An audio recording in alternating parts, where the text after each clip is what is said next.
할렐루야.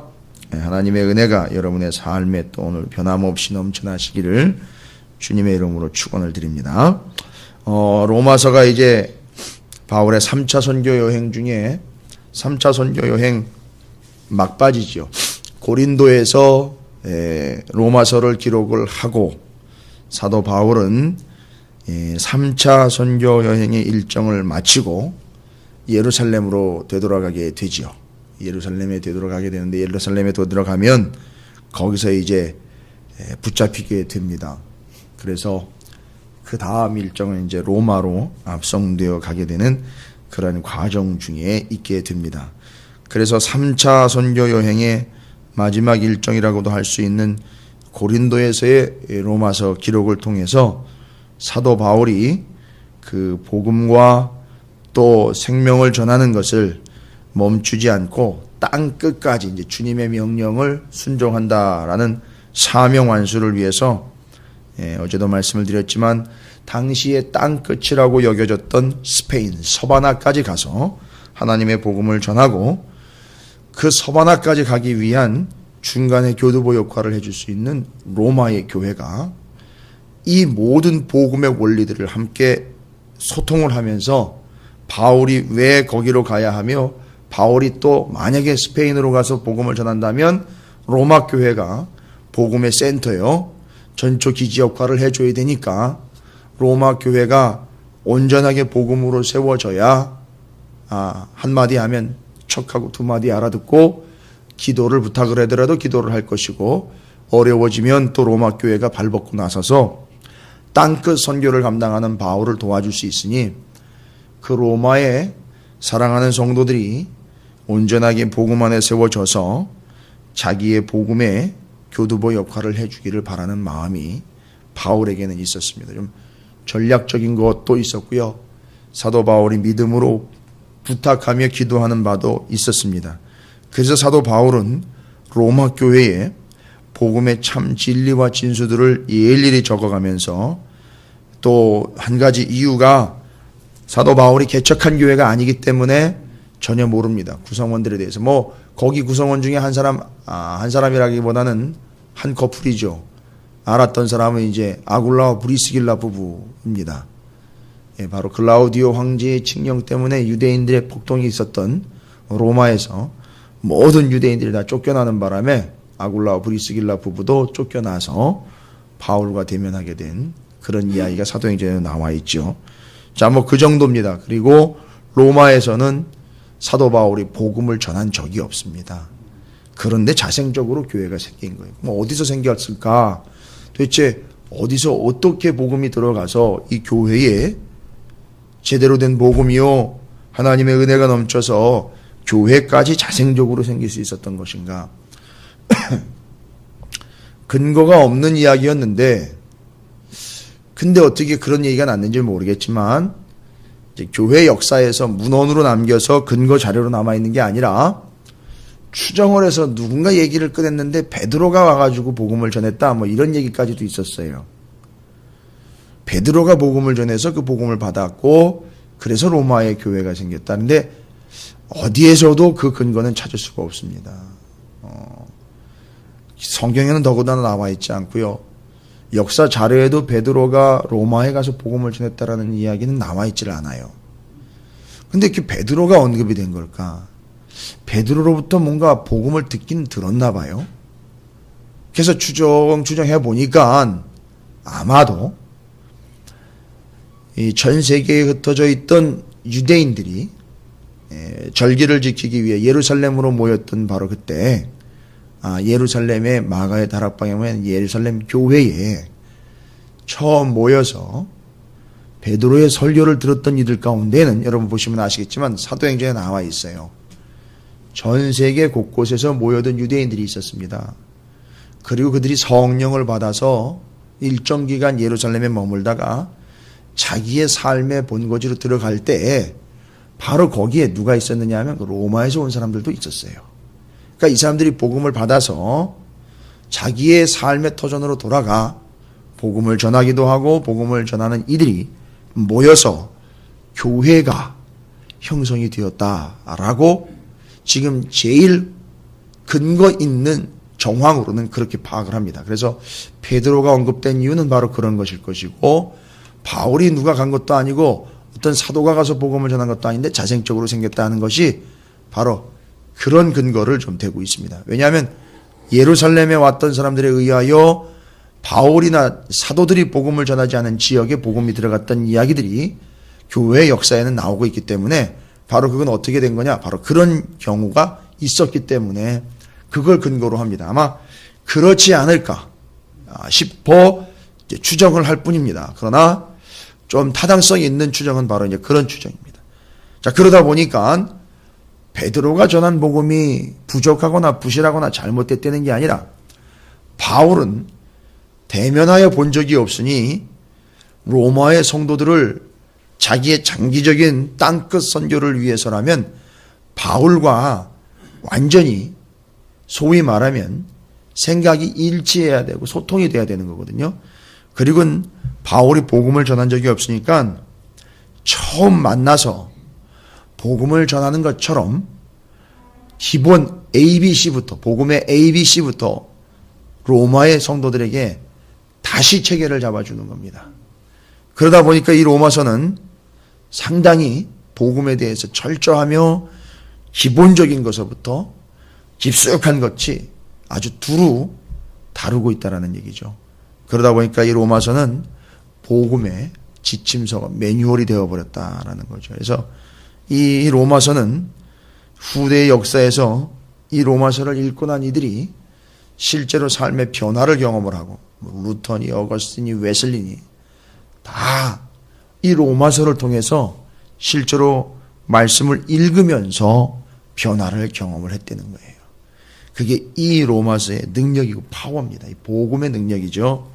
자, 사도 바울은 그런 마음을 담아서 오직 하나님의 의인 복음을 전하기 위하여 로마서 시작부터 끝까지 다른 얘기를 하고 있지 않습니다. 오직 복음의 본질에 대해서만 이야기를 하고 있어요. 상황이 그렇게 만들었었고, 또 바울이 목적한 바가 바로 그거였고, 오직 로마의 성도들을 제대로 복음 안에, 복음 위에 온전히 세우기를 원하는 마음에 복음의 진수를 담아가지고선 심혈을 기울여 적어 보냈다라는 사실이죠. 그것이 오늘날 우리에게도 전해주고 있는 바, 참으로 아름다운 하나님의 뜻과 복음의 진리와 정수가 되어버렸다. 이 사도 바울이 그래서 이제 로마서를 써보내고 난 다음엔 방문할 계획을 가지고 있습니다.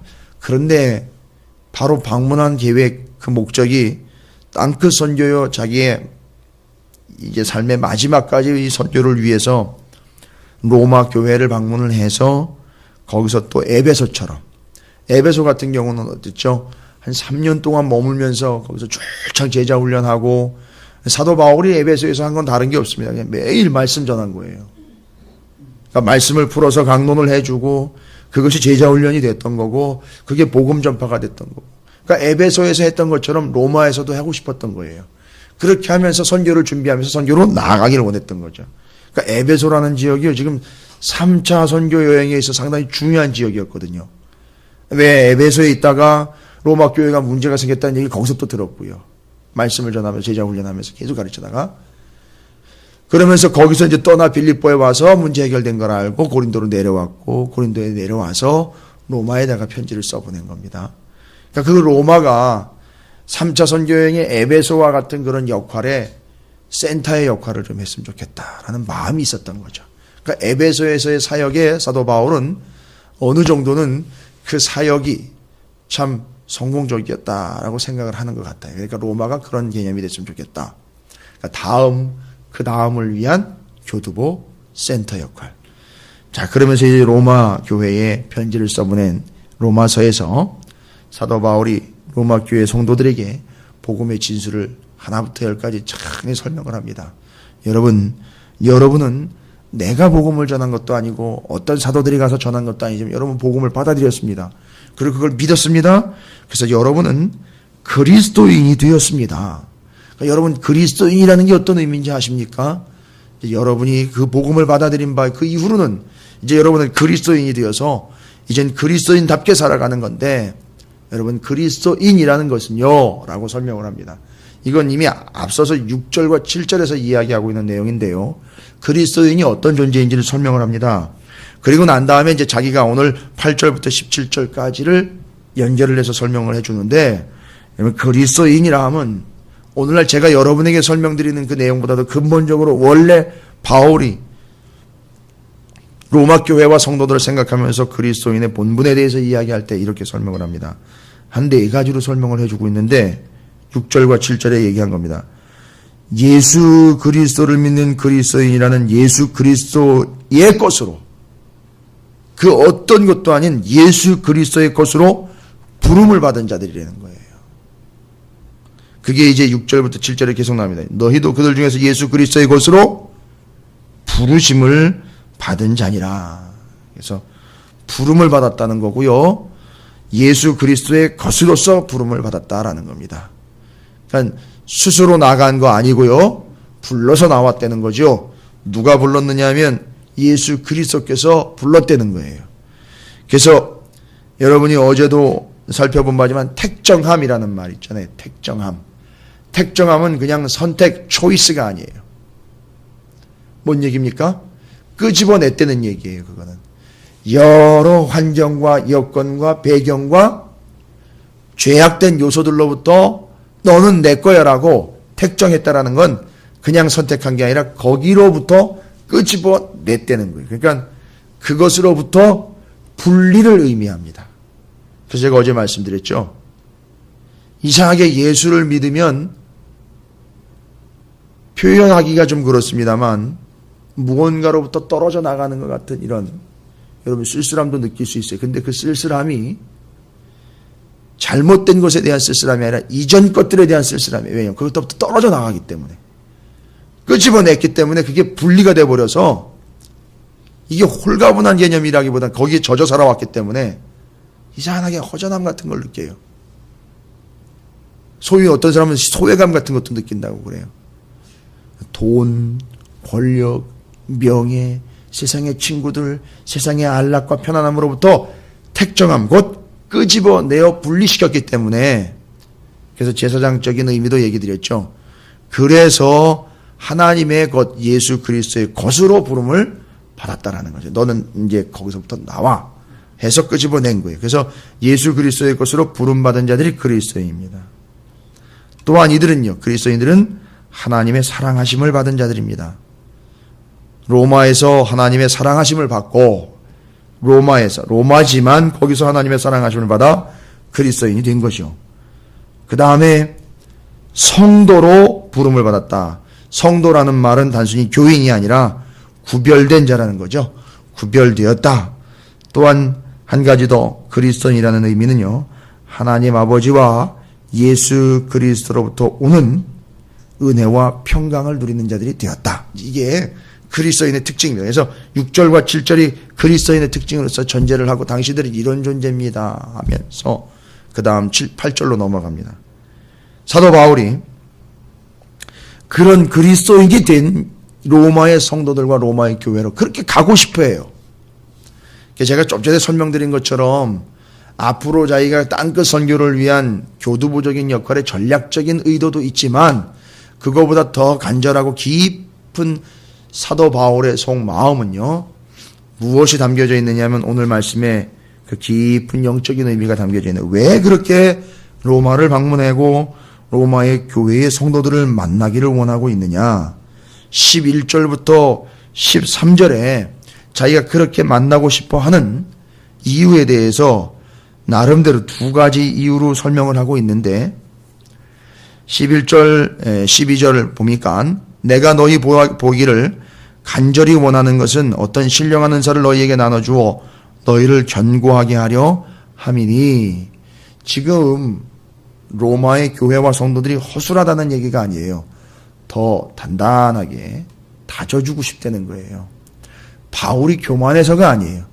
복음으로 누가 가서 체계적인 교육을 시키고 복음으로 무장을 시켜준 상황이 아니기 때문에 내 입장에서는 좀 더 여러분들을 더 단단하고 견고하게 세워주고 싶다는 거죠. 복음으로서.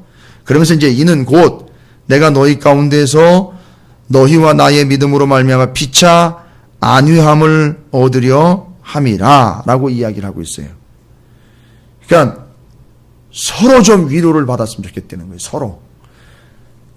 로마의 교회의 성도들과 내가 누가 일방적으로 누구 한 사람이 누구에게만 위로를 받거나 격려를 받는 게 아니라 나도 여러분에게 좀 격려를 받고 여러분도 내게 격려를 좀 받아서 상호 격려해주는 그런 관계. 이제 여기 다 의도가 담겨 있죠. 상호 격려.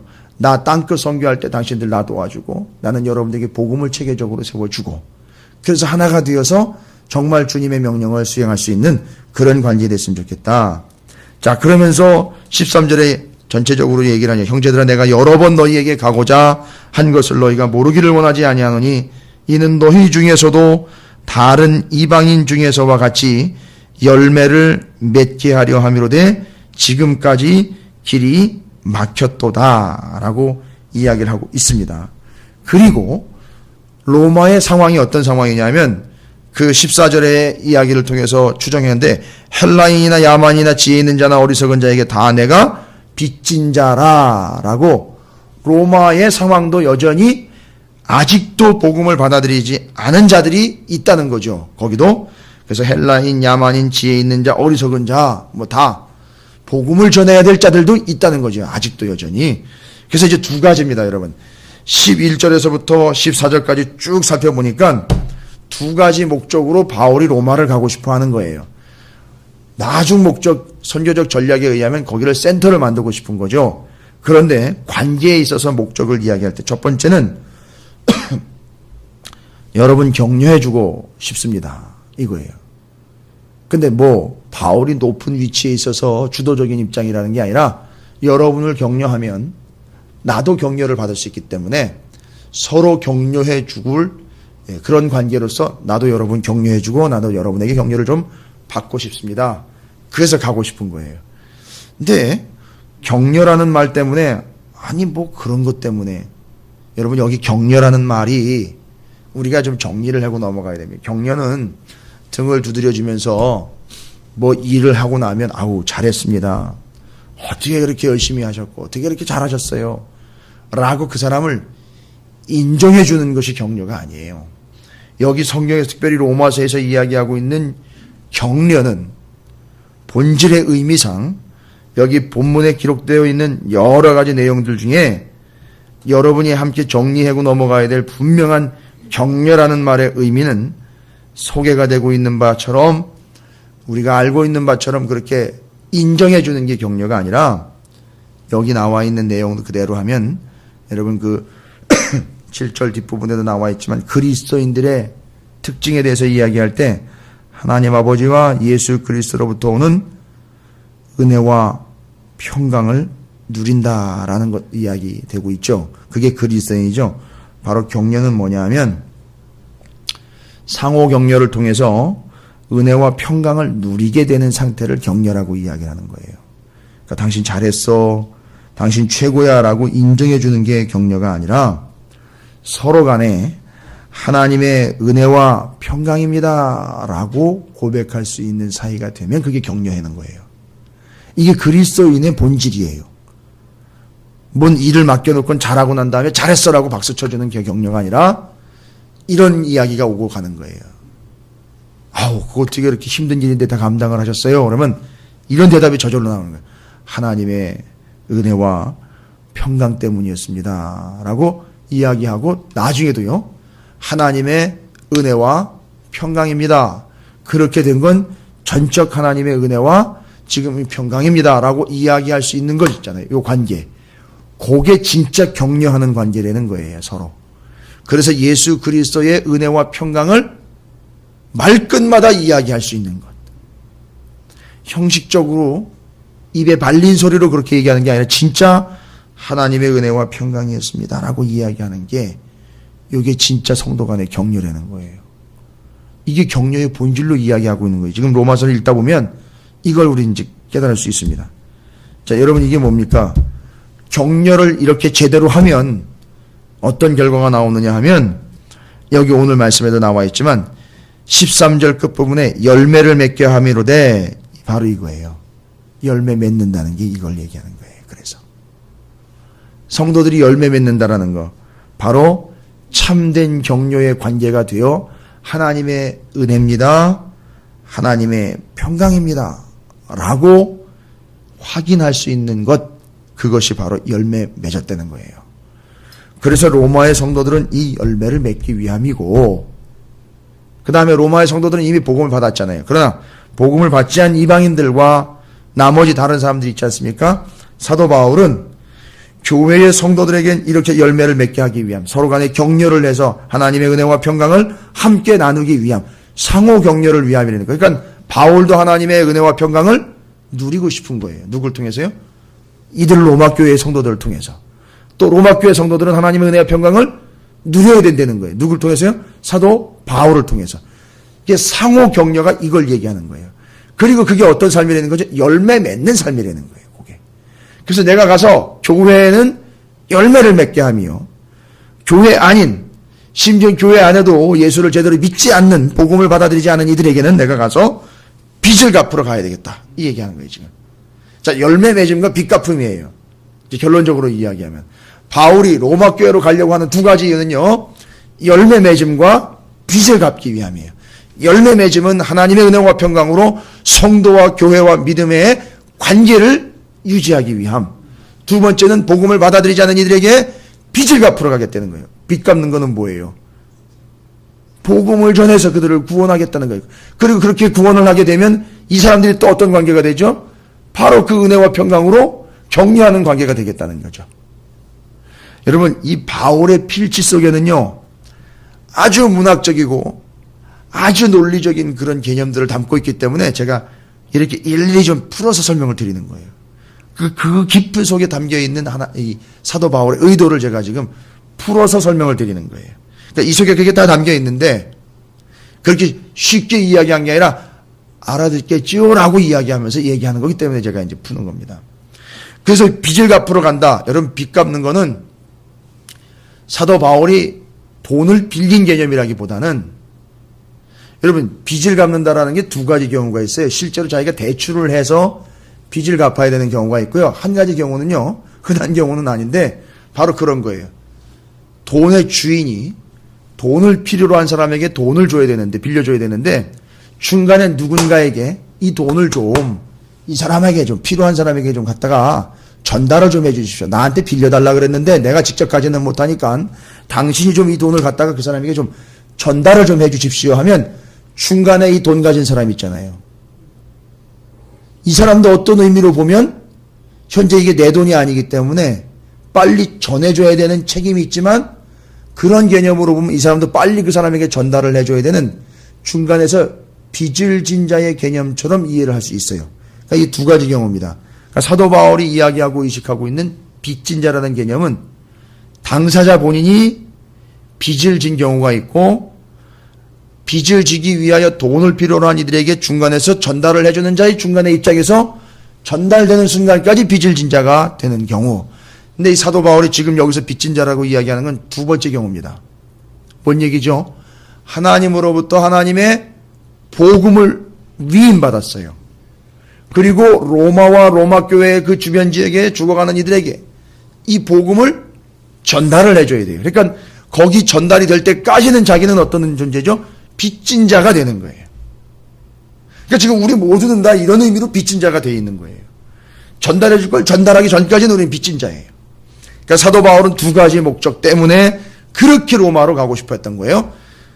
본인이 복음을 전하지도 않았는데도 복음 안에 섰던 로마 교회의 성도들과 만나 하나님의 은혜와 평강을 나누어 서로를 격려함으로 열매를 맺기 위함이고, 두 번째로는 복음을 받아들이지 않는 이들에게 하나님이 자신에게 위임해 준 복음, 맡겨주신 복음을 전달함으로 빚을 갚으러 가겠다는 거예요. 여러 가지로 복잡한 듯 하지만 그리스도인이란 어떤 사람입니까? 라고 이야기를 해줬어요.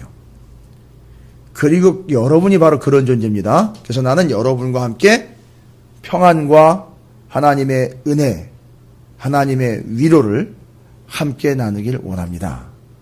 그 다음에 이 관계로 들어오지 못한, 아직도 복음을 받아들이지 못한 이들에게 나는 빚진 자로서 빚 갚으러 가야 되겠습니다. 이 두 가지. 그래서 로마 교회로 가고 싶은 두 가지 이유를 이렇게 설명을 하고 있어요. 근데 바울이 이야기를 합니다. 뭐라고 이야기를 하느냐 하면 16절에 의미심장한 이야기를 해요.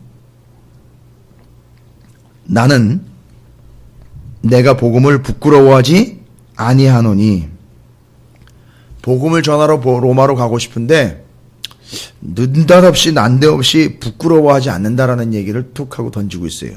16절에. 이거 뭔 얘기입니까? 그 로마 지역에 워낙에 헬라 문화가 집중되어 있기 때문에, 헬라 문화요. 그리스 문화죠. 철학적인 문화. 여러분 고린도 교회 생각하시면 돼요. 그러다 보니까 이 복음을 어떻게 여기느냐 하면, 복음을 받아들이지 않은 사람들이요, 일반 헬라 사상에 젖어 있는 사람들은 복음을 어떻게 여기느냐 하면 부끄럽게 여긴다는 거예요. 사람들이요. 고린도 교회에서는 어떤 얘기가 나왔죠? 고린도 지역에 있는 사람들이 복음을 어리석은 것이다라고 이야기를 했다 그랬잖아요. 자, 그런 맥락이에요. 그러니까 사도 바울이 이야기하는 거예요. 여러분 로마 지역에 지금 팽배되어 있는 이 복음에 대한 어떤 생각이죠? 복음을 부끄럽게 여기는 거예요. 왜 부끄럽게 여깁니까? 맨 하는 얘기가요, 복음에 의해서 이야기할 때 복음은 이라고 하면서 복음을 전하면서 하는 얘기가 뭐예요? 복음은 구원이 공짜고 우리에겐 과분한 것이다라고 이야기를 하니까 사람들이 딱 들었을 때 구원이 공짜래요. 내가 그지야? 그리고 우리한테 과분한 거래. 내가 뭘 잘못했길래. 아니 복음을 전했는데 이렇게 받아들여요, 이 사람들이. 그게 왜냐하면 헬라적인 철학과 인본주의적인 사상에 물들어 있기 때문에 사람들이 복음을 이렇게 전하면 본질을 받아들이는 게 딱 겉으로 봤을 때는, 아니 이게 뭐 나한테 뭐 적선해 주는 거야? 공짜래네. 그 다음에 나한테 과분한 거래네. 그럼 나한테 막 죄인이라고 그러네. 아니 내가 지금까지 얼마나 열심히 도덕적으로 잘 살면서 베풀면서 이 로마라는 지역에서 내가 어느 정도 인정을 받으면서 여기까지 왔는데 나보고 죄인이래. 내버려두면 죽는다네. 뭐 지옥을 간다네 어쩐다네. 나한테 떠드네. 야 내가 지금까지 한 게 얼만데. 이런 게 받아들이는 거예요 이 사람들이. 그러니까 복음에 대해서 야 그거 창피한 거야, 부끄러운 거야, 그거 접하지도 말아라, 이런 개념들이 이제 나오는 거예요. 이 로마 지역에 주변에. 예수님이 우리를 위해서 죽으셨다라고 이야기를 하는 거야. 야 누가 나를 위해 죽어주냐. 이 세상에 말도 안 되는 소리 하지도 말아라. 나는 많은 사람들을 죽이러 다닌 적은 있지만 나를 위해 누가 죽어줬다라는 얘기는 내가 용납이 안 된다 이거죠. 잘못한 게 있으면 죽어야 되는 거고, 죽을 수밖에 없는 이유가 있다면 죄에 의해서 벌을 받는 거지, 누가 나 때문에 대신 죽어주는 개념이라는 건 옳지 않다, 이렇게 받아들인 거예요 이 로마에 있는 사람들이요. 워낙에 싸움들을 또 많이 했으니까요. 전쟁을 하러 다니까 누구를 죽이기는 숱하게 죽였는데 당연히 죽을 짓을 했으니까 죽었다는 거예요. 생각해 보세요. 정복지에 들어갔는데 죽여요 그냥.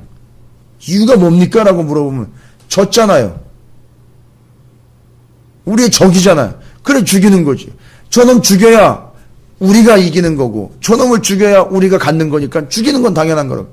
근데 거기다 대고 누가 당신을 위해 누군가 죽어줬다라고 이야기를 하니까 말도 안 되는 거예요. 죽는 건 당연히 죽을 짓을 했으니까 죽는 거지 뭘 나를 위해 죽어. 그러니까 이걸 생각하는 거죠. 전쟁터에 갔는데 자기는 칼로 당연히 피정복민을 죽였어요. 근데 죽으면서 피정복민이 꽥하고 죽는 게 아니라 내가 당신을 위해 죽습니다라고 이야기하는 거나 마찬가지라는 거예요. 말이 안 된다는 거예요. 넌 죽을 놈이기 때문에 죽는 거다. 그러니까 예수가 어떤 존재인지를 전달을 받지 않습니까? 십자가에서 우리의 죄 때문에 죽었다는 얘기를 딱 들어보니까 그거는 지가 잘못돼가지고 죄값으로 죽는 거지 뭐 누구를 위해 죽어주고 말도 안 되는 소리 하지도 말라고 그냥 바로 그래요. 그래서 십자가형이 로마의 십자가형이잖아요. 로마의 형벌이잖아요. 그러니까 이 사람들이 이게 쉽게 받아들이지 않는 거예요. 부끄러운 거예요. 어떻게 십자가에서 죽은 죄수를 우리가 믿냐고 이렇게 돼버린 거예요. 그러니까 로마 사람들은 더 와닿죠. 거기다가 복음을 부끄러워하는 이유, 복음은 사람들에게 인정을 받거나 선하거나 착한 사람들이 구원받는 게 아니라 예수님을 통해서 하나님에게로부터 나오는 의를 통해서만 구원을 받는다라고 이야기를 하니까 지금까지 자기의 의를 쌓아온 사람들은 도대체가 용납이 안 되는 거예요. 그 높은 위치에서 돈 풀어가면서 사람들에게 막 자선을 베풀면서 자기 의를 쌓아온 사람들한테는 도저히 용납이 안 되는 거예요.